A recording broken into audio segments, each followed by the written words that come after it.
Bapak sekalian, alhamdulillah hari ini hari kedua Silatnas IBF yang ke-6. Dalam 2 tahun terakhir Bapak sekalian, perjuangan panjang bangsa Indonesia menentukan nasibnya. 2014 Allah telah memperjalankan bahwa pemerintahan baru terbentuk di Indonesia.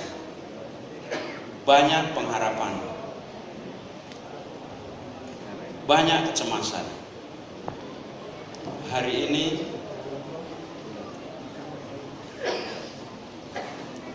kita melihat sebuah kenyataan di mana apa yang diingatkan oleh pendiri bangsa, bahwa jika bangsa Indonesia tidak segera membangun karakternya, jika bangsa Indonesia tidak peduli kepada nasibnya, maka kekayaan alam itu akan terus mengalir ke luar negeri. Indonesia akan dikuasai oleh orang-orang asing.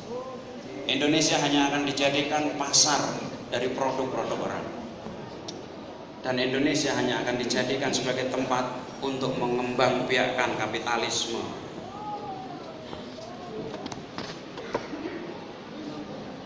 Ada hal yang tidak pernah disangka oleh bangsa Indonesia ketika semua terjadi hari ini di hadapan kita. Ternyata penjajah tidak datang dengan senjata, penjajah tidak datang dengan tank, tidak datang dengan pesawat tempur. Mereka datang dengan senyuman. Undang-undang dasar kita ternyata dibuat demikian rupa sehingga ruh daripada undang-undang dasar kita itu tercerabut dari ideologi bangsa kita sendiri. Kita melihat kalau hari ini orang bertanya, kenapa ada pilkada? Karena Pancasila telah mati. Undang-Undang Dasar 1945 adalah sebuah strategi negara yang hari ini tidak mengingkari dari pembukaannya sendiri. Pancasila tidak lagi menjadi ruh dari strategi besar negara. Undang-undang ada lebih dari 70 undang-undang di Indonesia yang membuat kita tidak berdaya. Maka jika hari ini ada perbankan bisa menguasai 99%, hanya terjadi di negeri ini. Maka jika kita lihat bahwa dengan begitu banyaknya gas alam yang kita ciptakan, tetapi kita tidak diperbolehkan untuk menggunakannya karena undang-undang yang mengatakan begitu. Jika hari ini investasi masuk hingga ke sektor-sektor pertanian rakyat, sektor-sektor ekonomi rakyat, undang-undang yang telah mengatakan begitu. Maka hampir 1 tahun pemerintahan yang baru itu saya berbicara dengan banyak tokoh, termasuk salah satunya yang tadi berbicara di antara kita. Ada satu panggilan yang luar biasa.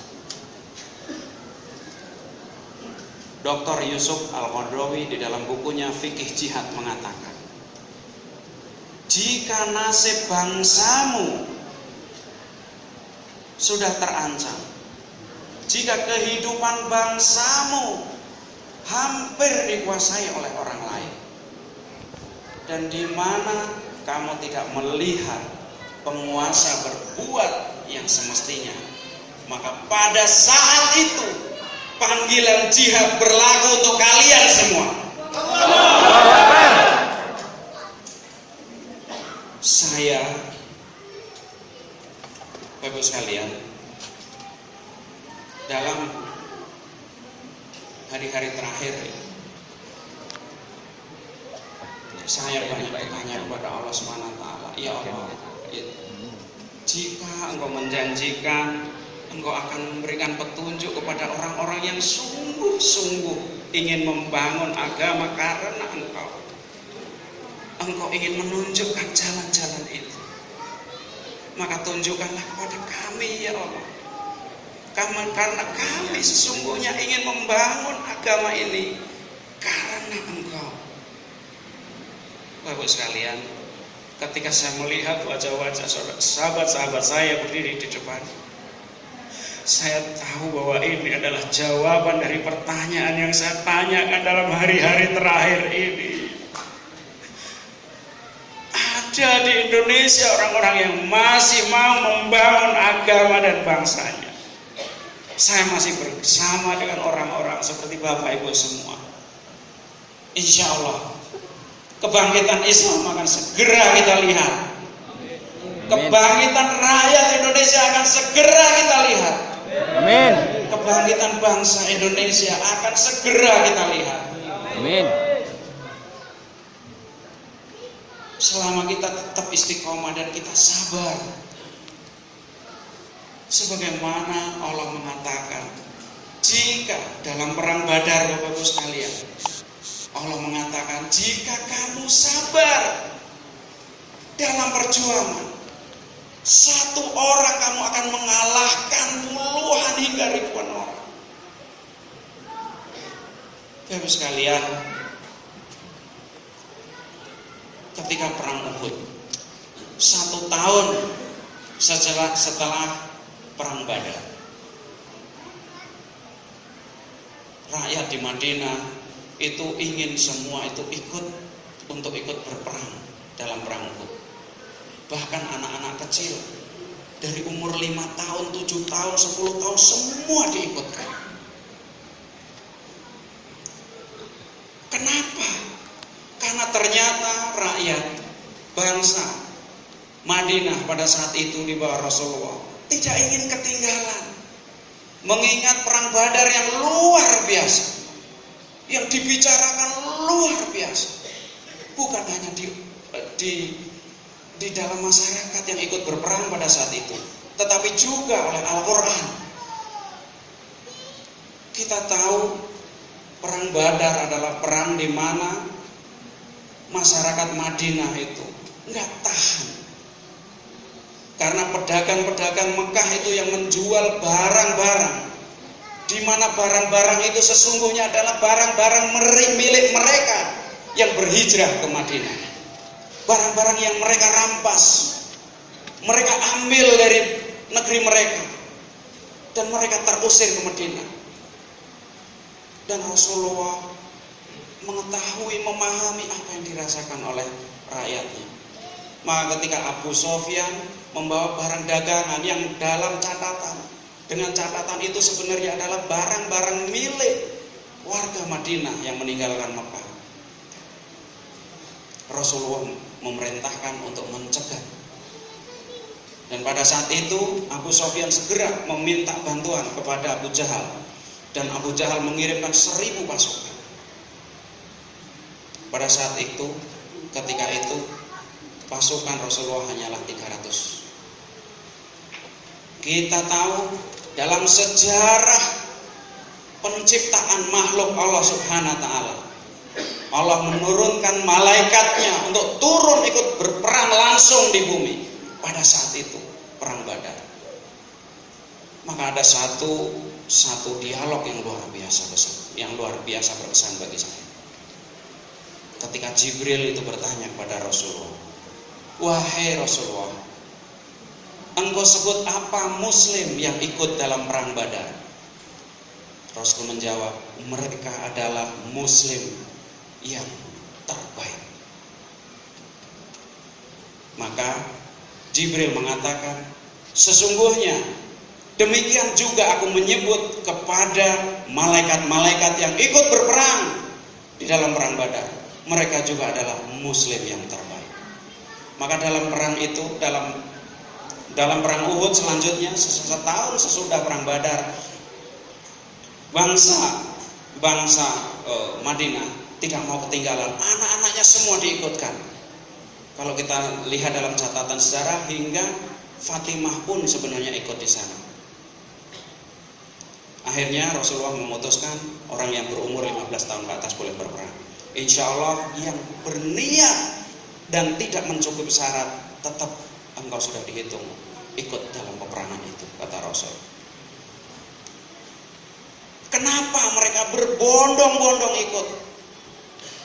karena ada satu keinginan, nggak mau ketinggalan dalam momentum yang mungkin terjadi di sisa umur. Ingin masuk dalam catatan sebagai pembela Allah, pembela agama Allah, sebagai mujahidnya. Dan hari ini, 2 hari terakhir ini, Bapak sekalian, kita ingin bahwa kita dimudahkan oleh Allah SWT dalam kehidupan kita. Banyak hajat-hajat kita untuk Allah SWT. Kita masih harus melunasi utang-utang kita. Kita harus menyelesaikan persoalan-persoalan kita. Kita masih harus membangun bisnis kita, keluarga kita, anak-anak kita agar sekolah dengan baik. Tetapi kita juga ingin sesuatu yang tidak bisa kita tawar-tawar.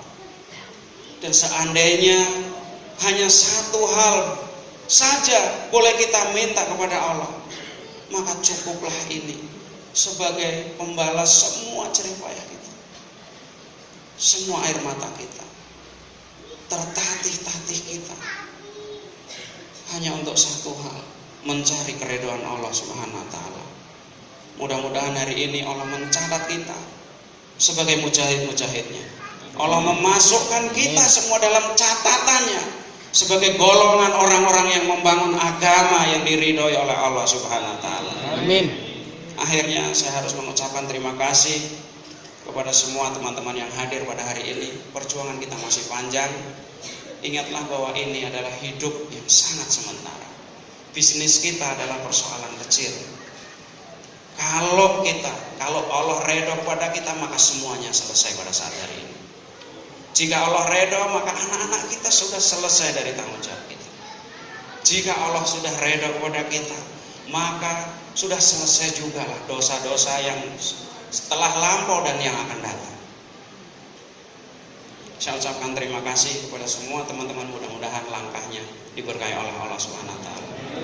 Kepada panitia yang luar biasa menyelenggarakan acara ini, saya ucapkan terima kasih dan mudah-mudahan Allah membalas dengan balasan yang paling baik. Amin. Dan kepada seluruh pengurus, kepada anggota, mari kita satukan hati, kita satukan langkah. Hanya ada satu kata.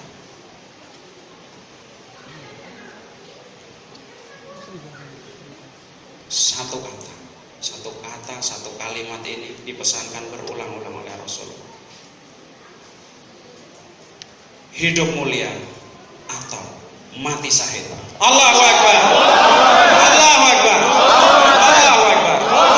Terima kasih. Assalamualaikum warahmatullahi wabarakatuh.